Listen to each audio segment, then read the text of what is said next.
Bismillahirrahmanirrahim. Assalamualaikum warahmatullahi wabarakatuh. Kaum muslimin dan muslimah dimanapun Anda berada, saat ini Anda sedang menonton channel Apologetik Islam. Di konten ini kita akan membahas terkait adanya dasar dari kekristenan yang ternyata begitu sangat terapuh. Lebih dari itu teman-teman, dari pihak mereka ternyata ada yang berbeda pendapat bahwa ayat ini adalah asli, ayat ini ada sejak awal, tetapi bagi pihak yang lain meskipun sama-sama Kristen menyatakan dengan jelas dan tegas bahwa ayat itu adalah sisipan, bahwa ayat itu adalah tidak asli. Nah, terkait tentang pembahasan yang barusan saya singgung, ayat apa sih? Mungkin teman-teman bertanya. Baik, sebelum kita mulai, silakan. Jika menurut Anda channel Apologetik Islam itu bermanfaat, silakan dibantu subscribe, like, share channel Apologetik Islam jika memang isi dari konten-konten bermanfaat menurut Anda. Teman-teman, perlu diketahui bahwa permasalahan ketuhanan di muka bumi ini yang masih kontroversi dasar-dasarnya yaitu hanyalah pihak Kristen saja. Sedangkan Islam tidak ada sama sekali.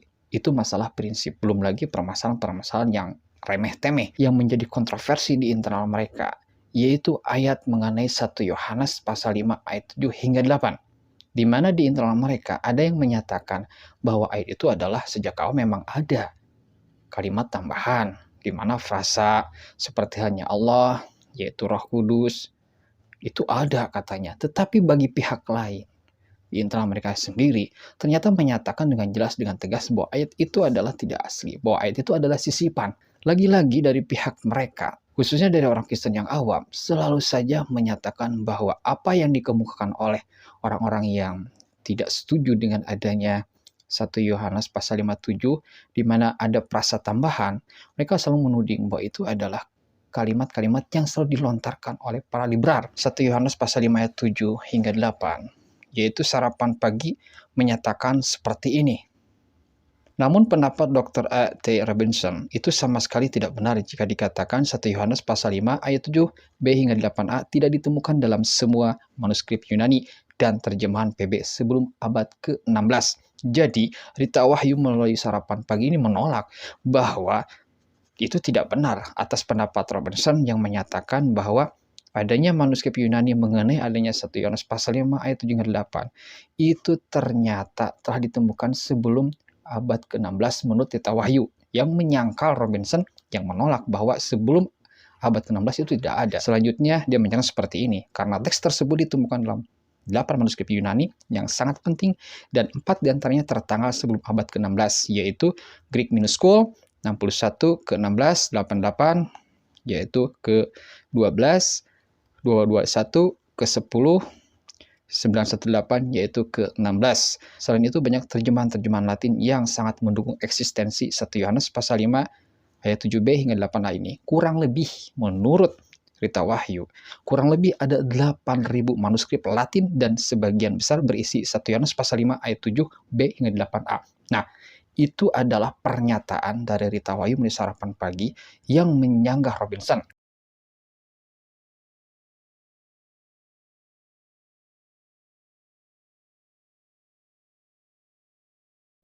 Atas apa yang dibahas oleh Rita Wahyu, ternyata yang bersangkutan tidak sama sekali memberikan bukti, apalagi sumbernya. Bukti di sini dia tidak mampu memberikan bukti, semisal bahwa di sini dinyatakan dengan jelas yang terpenting adalah versi Old Latin yang dipergunakan oleh bapak-bapak gereja seperti Tertullianus dan Cyprian, yang lebih tua dari Kodek Alif dan B yang dipakai dasar critical text.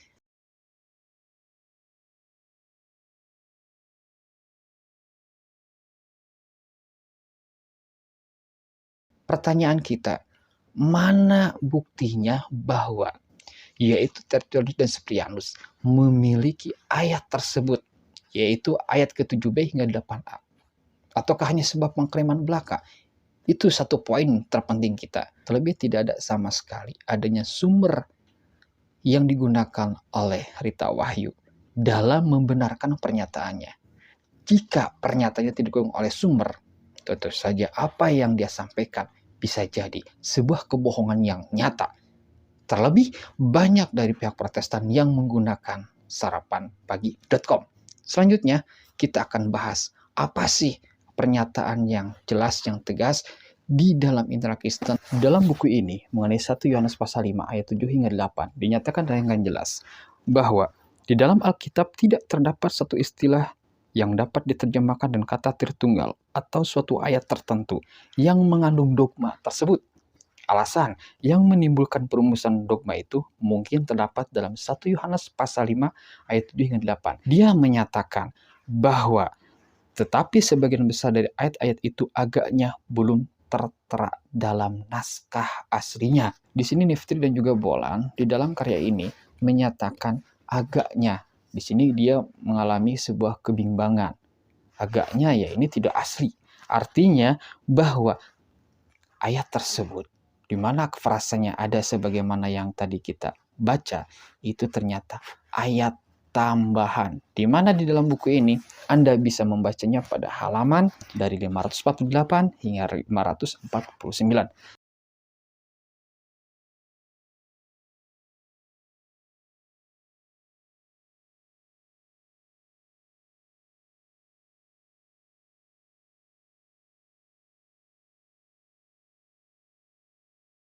Sedangkan di dalam buku yang disampaikan oleh Diverman, di mana di dalam buku ini, teman-teman silakan cek saja jika Anda memiliki buku ini, yaitu pada halaman ke-197. Dia menyatakan seperti ini di dalam catatannya yang poin E. Soal koma Yohanem, yakni tambahan pada 1 Yohanes pasal 57 yang disebutkan, menurut salinan tertua, jalan kalimat adalah sebab ada 3 yang memberikan kesaksian, yaitu roh dan air dan darah.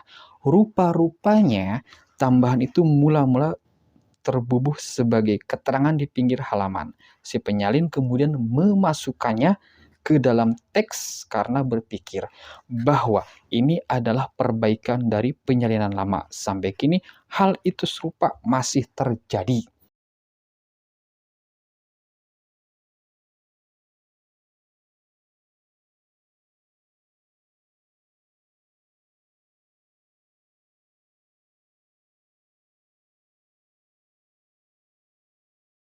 Dari adanya pernyataan yang disampaikan Diverman dibandingkan dengan adanya ini, penulis ini, Niftri juga Bolan, ini kelihatan begitu sangat bimbang dalam memberikan pernyataannya. Sedangkan di dalam buku ini, Diverman menyatakan secara jelas dan tegas bahwa awalnya sisipan tersebut di pinggir tulisan diangkat kemudian hari menjadi kalimat utama, kalimat yang utuh, bukan sebagai catatan pinggir.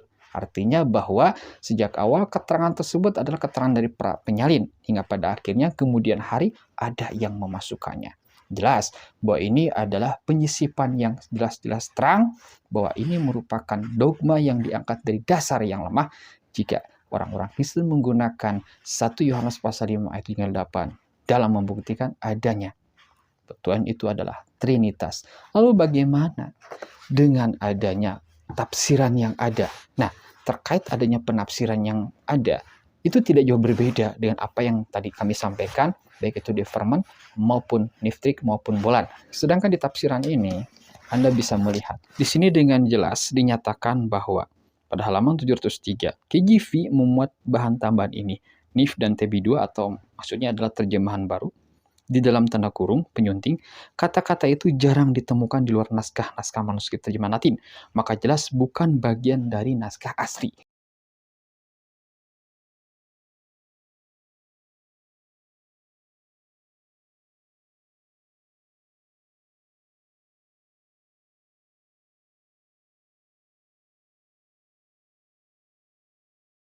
Hingga saat ini, di dalam Bible-nya, ada yang diyakini sebagai firman Tuhan, tetapi nyatanya merupakan ayat yang di dalamnya ada kalimat palsu. Dan itu bukan pernyataan saya, dan itu adalah pernyataan yang disampaikan oleh penafsir di buku ini.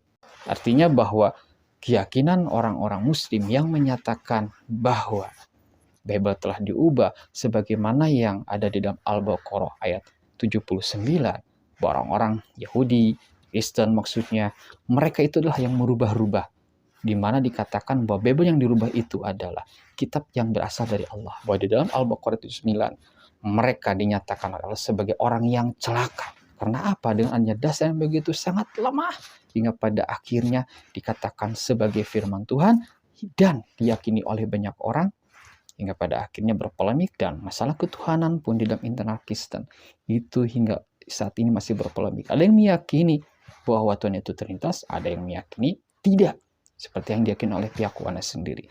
Nah, itulah salah satu kecelakaan yang dialami oleh orang Kristen mengenai adanya upaya di antara mereka yang melakukan perubahan yang dilakukan oleh pihak internal mereka sendiri, hingga pada akhirnya diklaim sebagai firman Tuhan. Itu teman-teman terkait adanya perubahan yang dibuktikan dengan argumentasi dari pihak Kristen sendiri, dan kita pun mendapati bahwa dari pihak Sarapan Pagi melalui dari adanya Rita Wahyu yang bersangkutan tidak jujur, 8.000 manuskrip. Apa saja manuskrip tersebut, terlebih apa yang disampaikannya itu tidak sama sekali menggunakan sumber. Sehingga dengan menggunakan sumber kita bisa melacak apakah pernyataan yang disampaikan di Sarapan Pagi itu adalah benar-benar valid ataukah hanya tambahan-tambahan belaka untuk menutupi adanya permasalahan di internal Kristen. Itu teman-teman yang bisa sampaikan, semoga bermanfaat. Akhirul kalam. Assalamualaikum warahmatullahi wabarakatuh.